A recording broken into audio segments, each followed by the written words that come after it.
प्राचीन काळी पृथ्वीवर अधर्माचे व अराजकतेचे साम्राज्य पसरले होते. राक्षसांनी त्राही मांडली होती. देवता, ऋषीमुनी आणि साधुसंत यांच्यावर अत्याचार वाढले होते. त्यामध्ये सर्वात भयंकर होते शुंभ आणि निशुंभ हे दोन बलाढ्य राक्षस बंधू. ते बलाढ्य, अहंकारी आणि अत्यंत क्रूर होते. त्यांनी स्वर्गलोकावरही ताबा मिळवला होता. इंद्र, वरुण, कुबेर, अग्नी, यम हे सर्व देव त्यांच्यासमोर पराभूत झाले. स्वर्गलोक पापी राक्षसांच्या अंधारात बुडाला होता. त्या काळात महर्षी कात्यायन नावाचे एक श्रेष्ठ ऋषी होते. त्यांचे जीवन तपश्चर्येने आणि श्रद्धेने भरलेले होते. त्यांनी अनेक वर्षे माता आदिशक्तीची उपासना केली. त्यांच्या मनात एक इच्छा होती. हे देवी, तू माझ्या घरी कन्यारूपाने जन्म घे, मी तुझी नित्य पूजा करेल. मातेने त्यांच्या भक्तीने प्रसन्न होऊन वचन दिलं. हे ऋषी, मी तुझ्या घरात कन्येच्या रूपात अवतार घेईन. तुझ्या आश्रमात माझं बालपण घडेल आणि मीच त्या दुष्ट राक्षसांचा नाश करीन.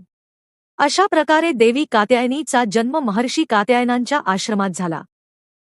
ती लहानपणीच तेजस्वी, चतुर आणि अनुपम सौंदर्याची होती. पण तिच्या डोळ्यांमध्ये असतं एक विशेष तेज, जणू काही संपूर्ण विश्वाचं रक्षण तिच्या नेत्रात दडलेलं होतं. महर्षींनी तिला शिक्षण, अस्त्रविद्या आणि शास्त्र यांमध्ये पारंगत केलं. कात्यायनी स्वतःमध्ये एक अद्वितीय संगम होती. कोमलता आणि करुणेची देवी आणि एक भयंकर रणचंडी. काळ जसा पुढे गेला तसेच राक्षसांचा अत्याचारही वाढला. शुंभनिशुंभ यांनी ऐकले की एका कन्येचं सौंदर्य अपूर्व आहे. ती कोणतीही देवता, अप्सरा किंवा स्त्रीपेक्षा सुंदर आहे. ते म्हणाले, तिचा विवाह आम्हाला हवा. ती आमचं ऐकणार नाही तर आम्ही तिला जबरदस्तीने नेऊ. त्यांनी आपल्या दूताला पाठवलं. दूताने कात्यायनी मातेपाशी येऊन राक्षसांचा प्रस्ताव दिला. तेव्हा देवी हसली आणि म्हणाली, माझं हृदय त्या वीरासाठी आहे जो मला युद्धात जिंकेल.